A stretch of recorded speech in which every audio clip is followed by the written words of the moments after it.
Welcome, today we're going to show you how to sign out of GitHub Copilot and VSCode. So the easiest method to do that is to open your VSCode. After that, you need to open the settings I'll see from here on the down left corner. So you need to click on manage. After that, you need to open the settings. So alternatively, you can click on Ctrl plus comma. As see from here, the settings have opened. So after that, from the search bar on the settings, you need to search for Copilot. So from your point of view, you will see it like this. Everything is enabled and everything is here.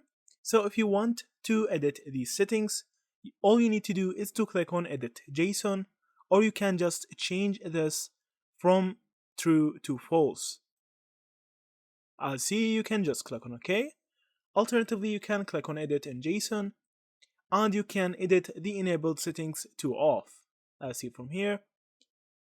So if it says from here enable, just turn it to false and it will work with you. So that's it. That's how you sign out of GitHub Copilot and VS Code. Thank you for watching and see you in the next videos.